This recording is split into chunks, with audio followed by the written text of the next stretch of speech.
Again, I am reading from the One Story That Leads to Jesus Reading Plan 2026 that is available on BibleProject.com. I like reading the NIV version because it is easier for me to understand. Day 10, Chapter 34. Dinah and the Shechemites. 34. Now Dinah, the daughter Leah had borne to Jacob, went out to visit the women of the land. 3. His heart was drawn to Dinah, daughter of Jacob.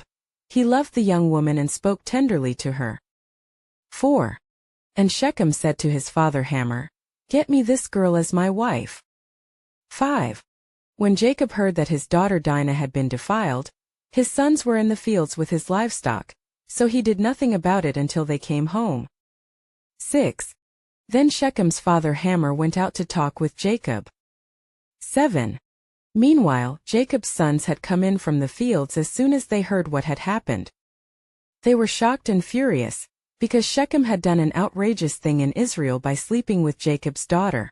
A thing that should not be done. 8. But Hamor said to them, "My son Shechem has his heart set on your daughter. Please give her to him as his wife." 9. Intermarry with us.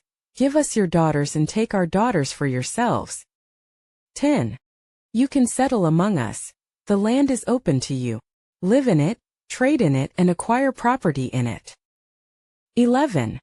Then Shechem said to Dinah's father and brothers, "Let me find favor in your eyes, and I will give you whatever you ask." 12.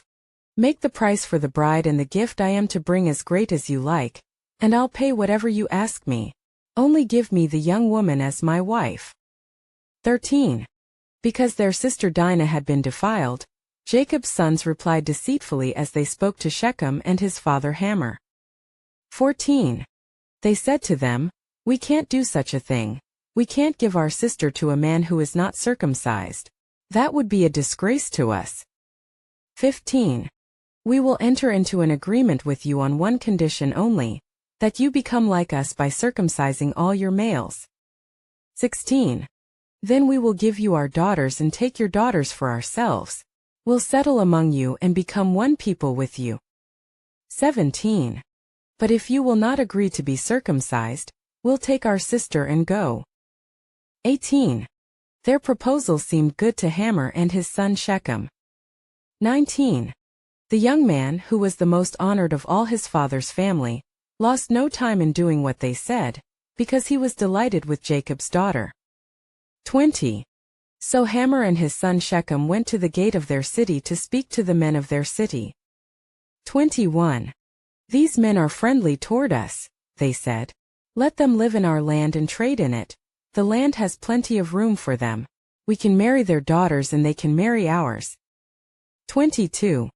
But the men will agree to live with us as one people only on the condition that our males be circumcised, as they themselves are. 23. Won't their livestock, their property and all their other animals become ours? So let us agree to their terms, and they will settle among us. 24. All the men who went out of the city gate agreed with Hamor and his son Shechem, and every male in the city was circumcised. 25. 3 days later, while all of them were still in pain, 2 of Jacob's sons, Simeon and Levi, Dinah's brothers, took their swords and attacked the unsuspecting city, killing every male. 26. They put Hamor and his son Shechem to the sword and took Dinah from Shechem's house and left. 27. The sons of Jacob came upon the dead bodies and looted the city where their sister had been defiled. 28. They seized their flocks and herds and donkeys and everything else of theirs in the city and out in the fields. 29. They carried off all their wealth and all their women and children, taking as plunder everything in the houses. 30. Then Jacob said to Simeon and Levi, "You have brought trouble on me by making me obnoxious to the Canaanites and Perizzites, the people living in this land. We are few in number, and if they join forces against me and attack me, I and my household will be destroyed." See you tomorrow for Day 11, Chapter 34.